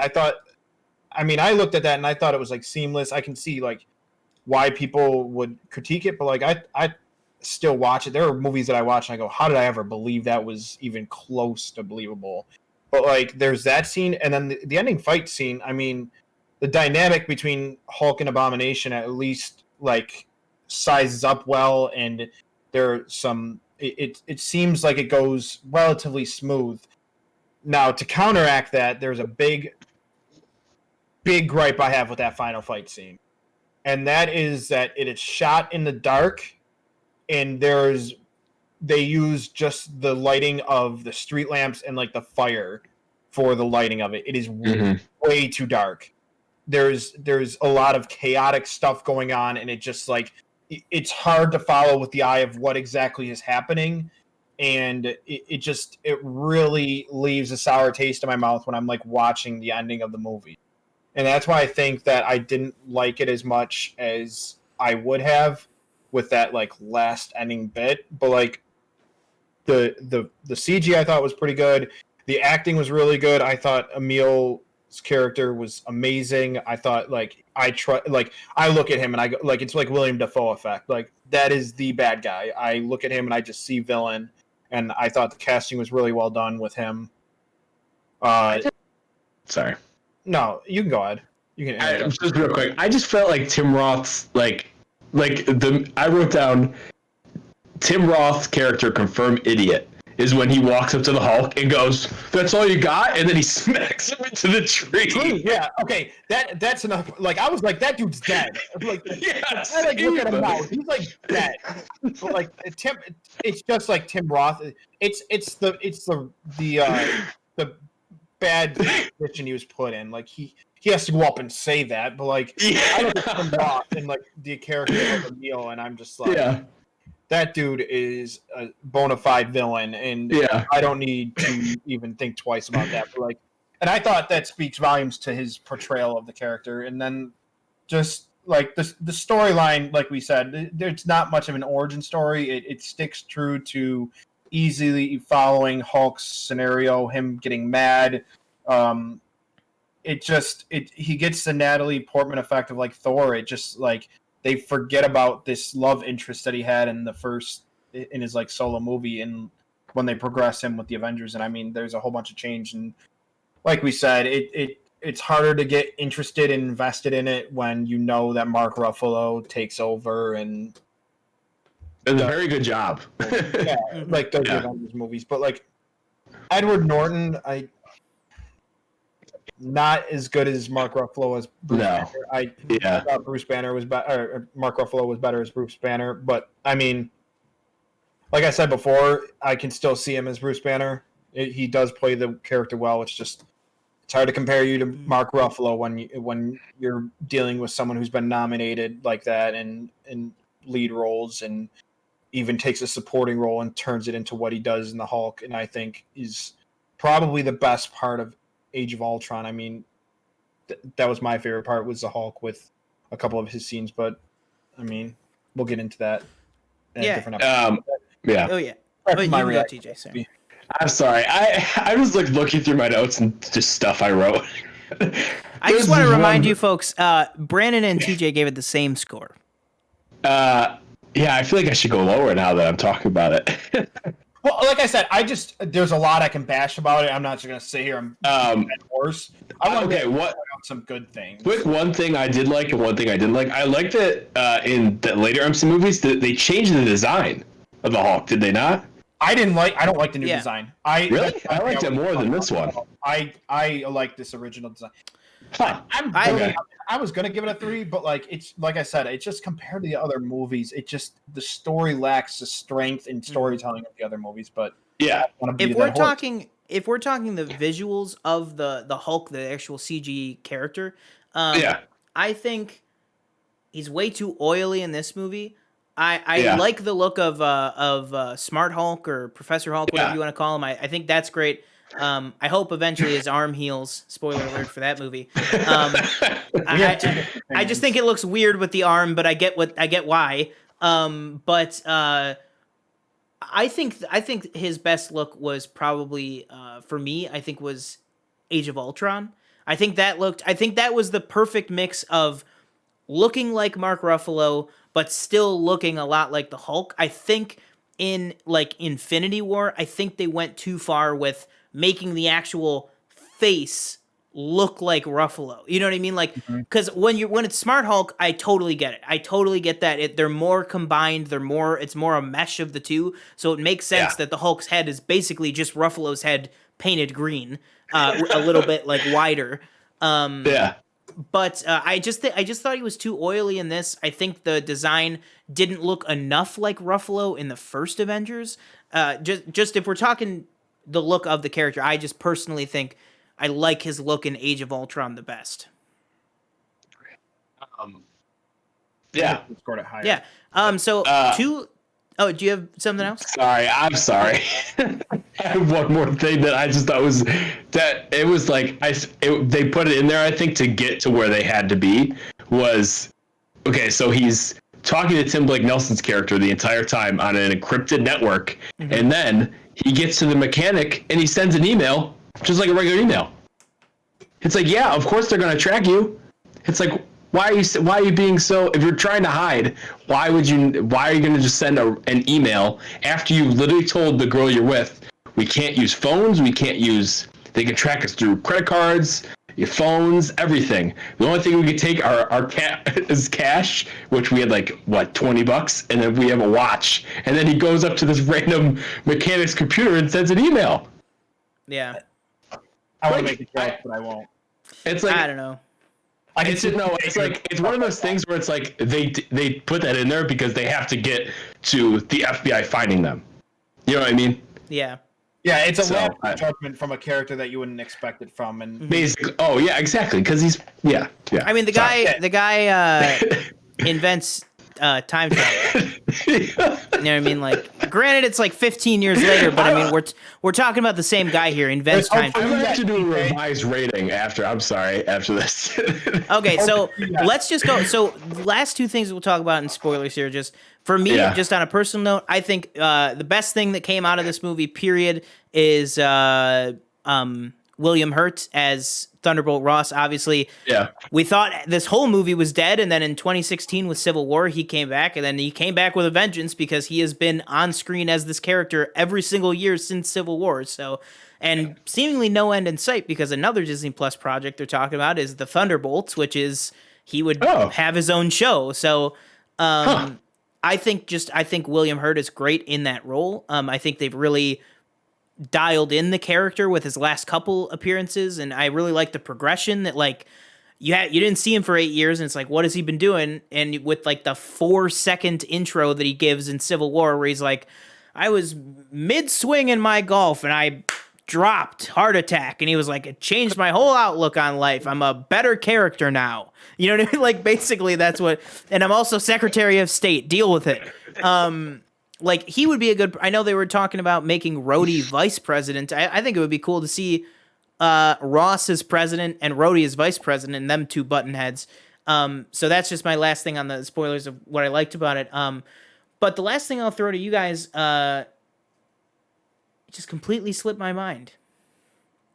All right, so I think that'll do it for crap. Oh my God. All right, I was going to talk about that, and then... Oh, yeah, duh. I don't know if it was an editing thing, because it definitely wasn't Kevin. They put the end credit scene in the movie. Yeah. Wow. Yeah. They put it in the movie. They put it at the end of the movie instead of the end of the credits. But what were your guys' thoughts? Did you guys remember that Tony's in this? What were your guys' thoughts on the end credits? No, so I'm gonna go real quick because this is just like really brief. Like I said, I watched this with my dad. I had known of Iron Man. I didn't watch it, so this was my first introduction at the Oh, so you saw MCU this level. before you saw Iron Man? Yeah, so I Wow. had seen this before because I didn't really know about Iron Man. I knew about the Hulk. I grew up. Yeah. Hulk is more popular at the time. So I had watched it and I had known that RDJ plays Tony Stark, and when he came up and he was like, "Mr. Stark, do you always wear nice suits or whatever?" Like the little line that he gives them, and I was just like, "Oh my gosh!" And then they bring up the Avengers, and I was like, "This is starting something like crazy." And I thought it was just like the coolest thing as a kid, and I think it. I mean, aside from like what we just said, with it being at the end of the movie rather than, but back then it was just like normal to me. It was just an end credit scene that like you see in any movie, like, hey, we're setting up for another one. But like this was what would become 11 years of projects that went on to it. Yeah, it's funny because me and Sean talked about it last week, and we're like, obviously, like this movie also contributed to it, but Iron Man with the end scene that is made people like that changed their psyche, like just their how they watch movies now. Just like They, movie going in could, general. Yeah, like it could be like Hugo from Martin Scorsese, and people will wait to see if there's an end credit scene. Oh, Like, I mean, Which I'm pretty sure there is. We know. Yeah, we know we're But as far as this end credit scene goes, when I just watched it now or yesterday, gave me chills, man. I don't know why. Like in a good way. As soon as RDJ walks into frame and he's talking about the Avengers, it's like Dude, everything hasn't happened yet. We haven't gotten Infinity War, Endgame, anything. Exactly. And I'm like, ooh, we're going somewhere with this. Yeah, it's like that's why for the okay. So I'll just all right. So spoilers over. We're pretty much all set here with that, but just that was the end of our review for the Hulk. But I'll just say like I told TJ this, but and it was like I posted on my personal Snapchat and stuff. But yesterday when I watched Hulk, I got the bug, man. I watched right after it, I watched Iron Man 2, then I watched Thor last night. I'm probably after I'm done or while I'm editing this, I'm probably gonna start Captain America. Like I know we're gonna be reviewing these, but I mean I've seen them a million times already, so I'm probably just gonna binge like the whole franchise now, and then just rewatch them when we review them individually. I watched like a bunch of just dramas for some reason after this. I watched like this, then Tron, then Spotlight, then Steve Jobs, and then Vox Lux. I don't know. Yeah. Which interestingly, every single one of those movies has a Marvel actor in them. Oh yeah. Very interesting.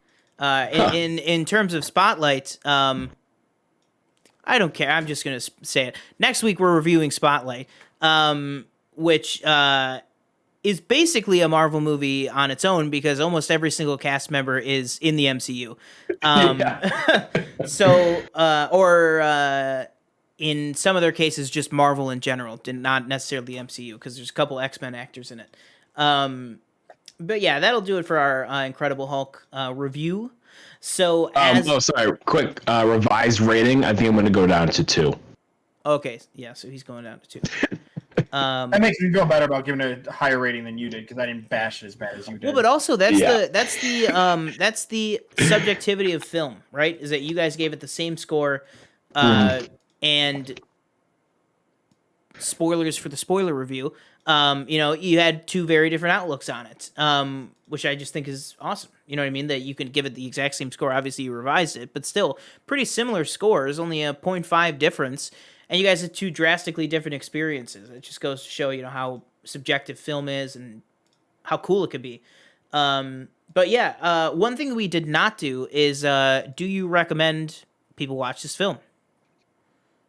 TJ? Oh, absolutely. Watch it because I feel like you have to watch it to watch the MCU. You don't have to watch the MCU, but if you want an introduction to Hulk as, the Hulk, then yes. It's kind of required reading. Yeah, I guess, yeah. Absolutely. Just a fine movie a fine action movie.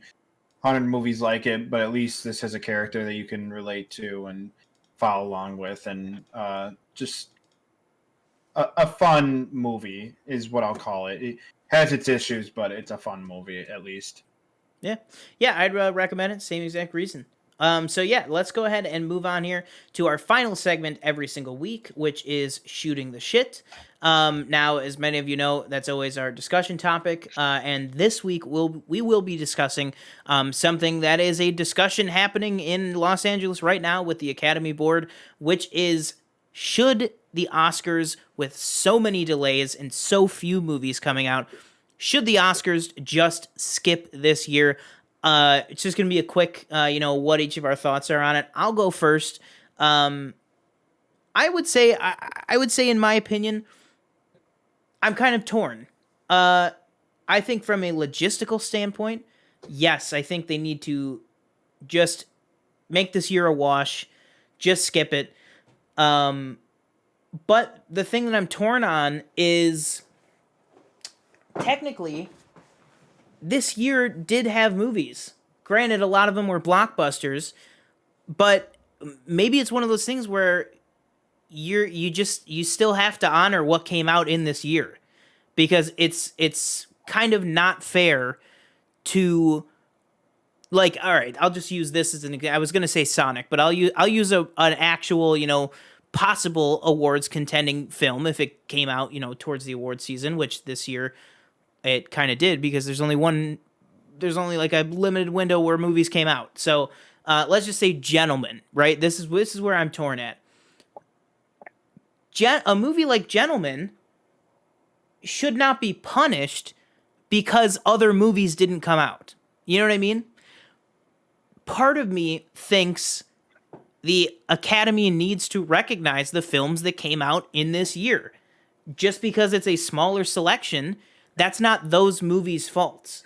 You know what I mean? Like, say if this year had gone no issues, Birds of Prey or Sonic, definitely, let's say Sonic definitely in this case, would have gone for visual effects, probably maybe music design or sound editing or sound design. You know what I mean? Like, so I think, this is just my opinion, I think those movies deserve an even shot.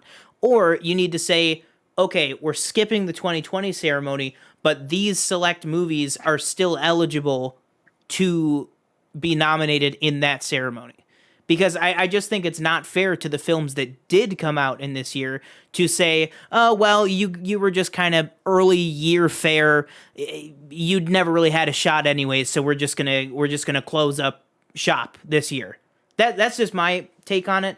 So to me, I think I'm actually right now, I think I am leaning towards, I think they need to do something this year, because it would not be fair to the films that did come out to be punished for something that they didn't have control over. What do you think? We'll go with Brandon on this one first, and then we'll start with TJ. A lot of what you said, I was agreeing with.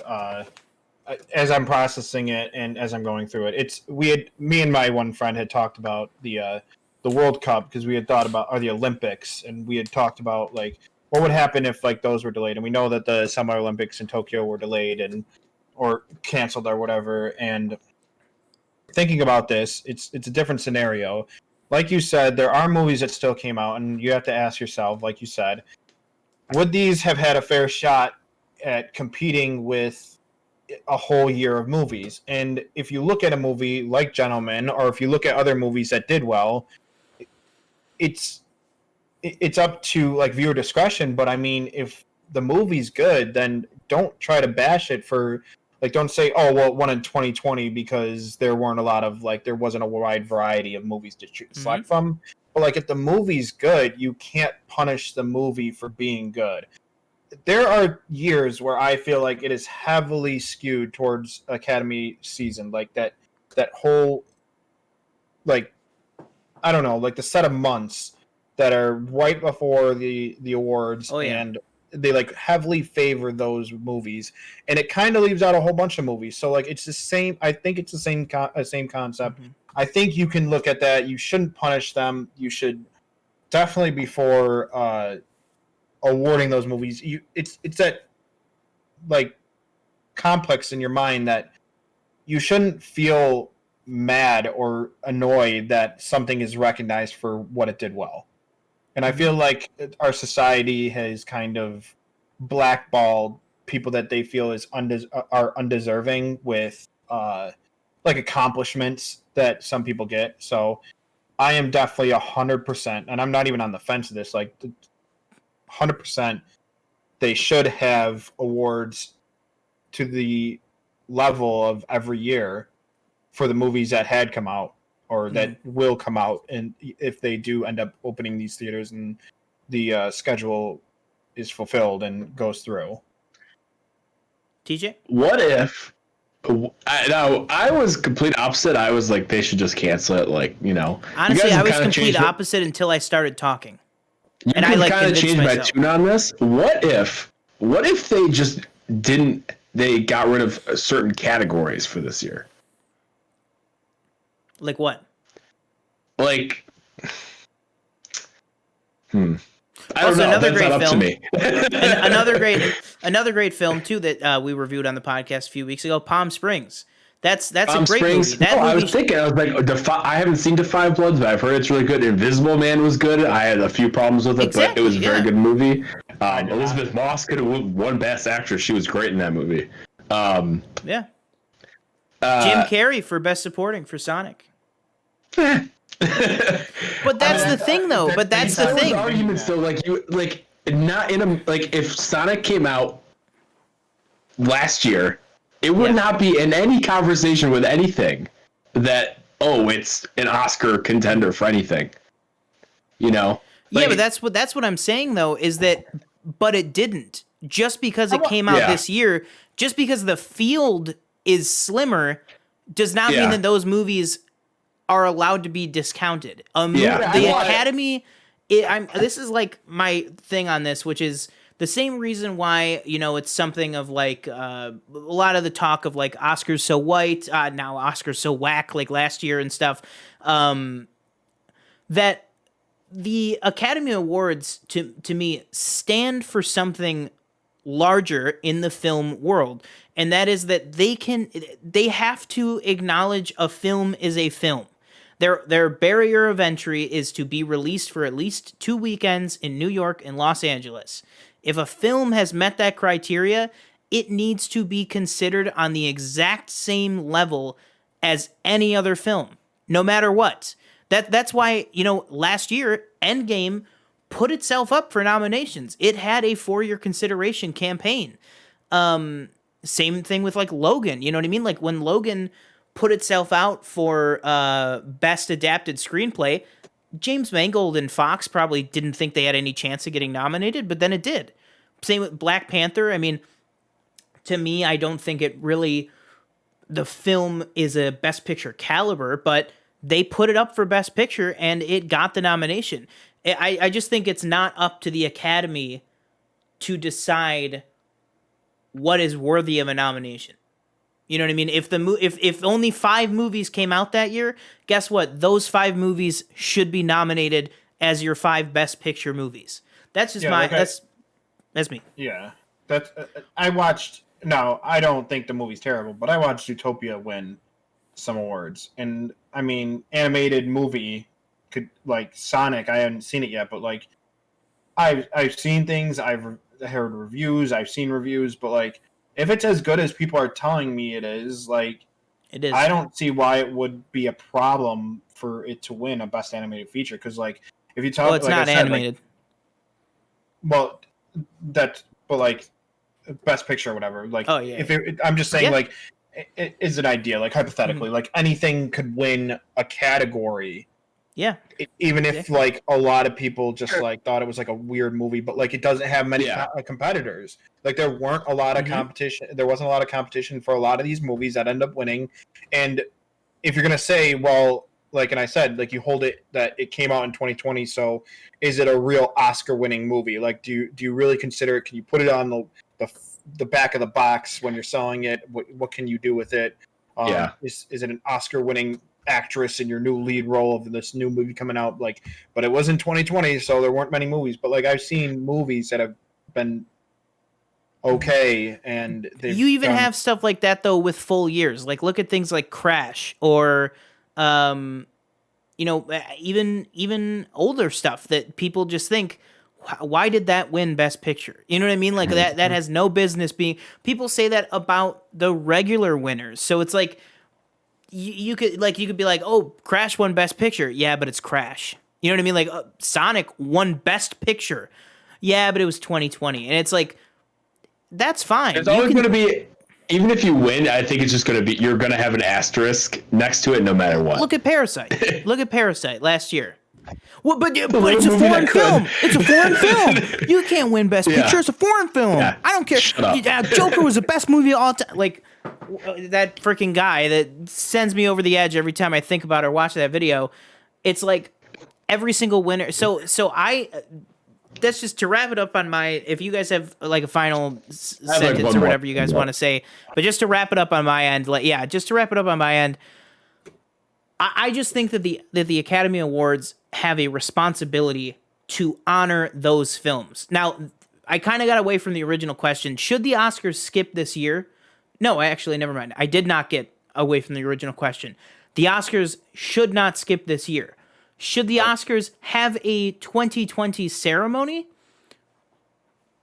Maybe not. Maybe you postpone it, but you cannot discredit or discount these films. Mm-hmm. If you say, all right, there's no ceremony this year, that's different. Let's push it to a 2021 ceremony. Then you have to say, okay, then the eligibility window is 2 years long. Just for this one time, the eligibility window is 2 years long. Because to me right now, if you're looking at the movies that came out this year, I think Sonic probably should win Best Visual Effects. You know what I mean? I think Sonic should win Best Visual Effects.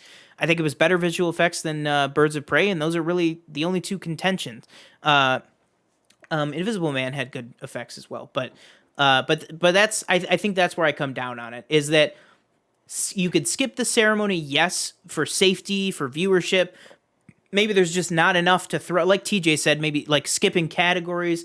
Then you're like, all right, there's not even enough here to fill the time. You know what I mean? Like, and if that's the issue, that's perfectly fine. Wait another year, but you have to make these films eligible.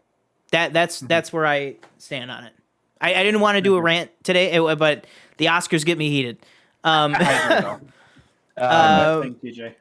I just think I did change my. So I do think there should be like an Oscars of some sort. My just main problem with them being eligible next year would be I just think they'd be buried.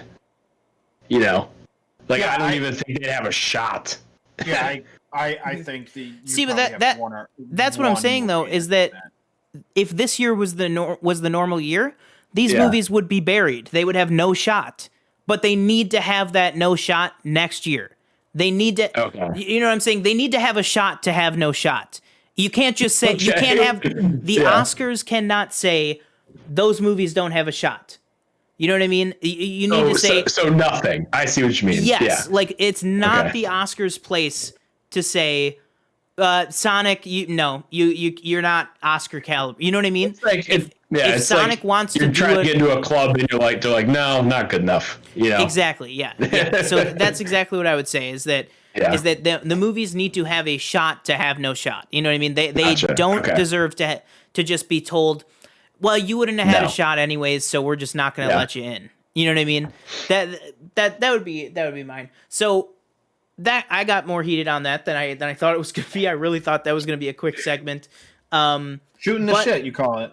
Yeah, exactly. Shooting the shit. And like we do every week with Shooting the Shit, goes right into the final order for the week, and the final order for this week. As always, you can always go ahead and tweet at us using the hashtag or the @PlanetFilmPod, or email us at planetfilmpod@gmail.com. We want to know from you guys, do you think that the Oscars should skip 2020? So should they just skip right over it? Or do you think it's kind of, maybe something in the middle like we talked about, where maybe they skip the ceremony this year, but they open up the eligibility for these movies that came out in 2020 next year? So let us know. We want to know. With that, I think that will do it for this week's episode of the Planet Film Podcast.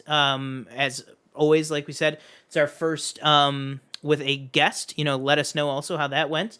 I think it went pretty well. So with that, as always, my name is Sean Monk. I'm TJ Cornwell. I'm Brandon Friedman. Always remember to live your life 1/4 mile at a time. Take it easy, guys.